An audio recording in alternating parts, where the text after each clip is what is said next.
Welcome back to another installment of A Week at the Indies. Much like last time, this week brings a small playlist of 5 indie titles to the Xbox Live Marketplace. But what it lacks in quantity, it makes up in the type of quality you just love to see from independent developers. 2 yeses, 1 no, and a pair of maybe-sos wait for us this time, so let's toss the curtain aside and reveal this week's actors.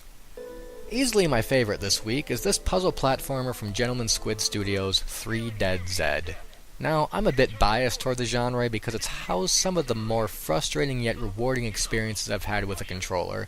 But even without the favoritism, 3 Dead Zed provides everything a good platformer should.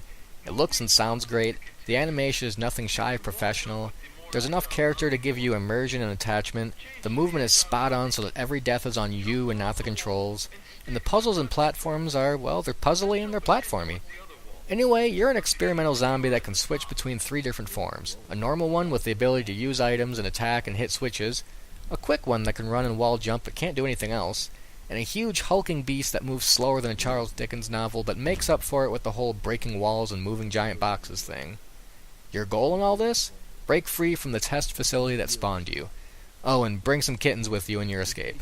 If you're a fan of puzzle platformers or just of good games in general, 3 Dead Zed is easily worth the admission price of 240 Microsoft points. Our last game winning the Yes medal is Milestone Studios' Avatar Farm Online. More of an update to their other Avatar Farm game, Avatar Farm Online is pretty much Farmville on your 360, complete with the real-time aspect you see in other Facebook games, but without the request spamming on your wall, or the constant offers to spend real money on not real crops and mascots, for that matter. The huge difference between this and Milestone Studios' previous farming game is the addition of online multiplayer, which lets you check out, tend to, and alter each other's farms.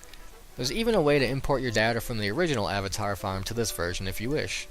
Like pretty much every other Milestone game, the presentation is second to none on the indie marketplace. Though it's probably not for the more hardcore gamers, Avatar Farm Online is a solid entry for virtual farm enthusiasts, and for only 80 Microsoft points to boot. Our one and only game going home with no points this week is Codebreaker. Now, admittedly, I didn't get to play multiplayer because it's locked in the trial, but considering what the game is, I'm pretty sure I can give you a pretty good unrecommendation as it is. You're given a code of 5 characters that you have to guess, only instead of the normal numbers and letters, they're the face buttons and cardinal directions of the controller. So, 8 options. Throw in 5 guesses, and you'll be told that they're not in the code but in the wrong spot, or in the code and in the right spot. Keep guessing until you get it. That's it. That's all. Guesswork, trial and error.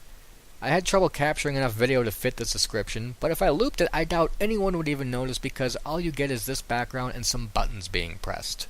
I imagine multiplayer consists of taking turns trying to guess the code, but buying this game and subjecting a friend to it would be like licking that friend's face after purposely getting mono, and as someone who's both played Codebreaker and had mono, I can safely suggest you avoid both. First up earning a maybe-so ribbon is Zomp 3, The Quest for Z's. I had to look up whether or not this was actually the 3rd game in a series, and lo and behold it was! With the last one coming out over a decade ago on the PC. I can't really compare Zomp 3 to its 2 predecessors, having never played them, but what I can compare it to is the old NES game Adventures of Lolo, at least in gameplay. While it's got a decent amount of levels, Zomp 3 really falls apart in the presentation department, and not just because it looks a little bit bland. More than a few times I found myself squinting at what was on the screen, especially when the stage was particularly dark. If you can get beyond the tiny visuals, I have no doubt you'll find plenty of value in the 80 points you'll spend on this puzzler. The final entry this week is this genre mashup, Hostile Hustle. A bit of a cross between a platformer and a vertical scrolling shoot-'em-up, Hostile Hustle plays like Galaga but with jumping. On one hand, this idea has some decent potential with scoring bonuses for destroying enemies while on higher platforms, and I had a fair amount of fun with the trial. On the other hand, the pacing of the game crawls once you have to drop back down because the platforms don't go far enough to the left or right for you to shoot everything. The game doesn't look the greatest either, but I'd be willing to see beyond that if it provided hectic fun throughout. So with that I say that Hostile Hustle is worth a glance for shoot-'em-up fans, if only to see an idea that could be great, but has some work that needs to be done here first. And that's a wrap on this week's indie offerings. Come back next week as I tackle whatever the marketplace throws at me and do so without padding, but probably with a helmet because I'm that kind of a wuss. Thanks for watching, I'm Hogosha, and I'll see you next time.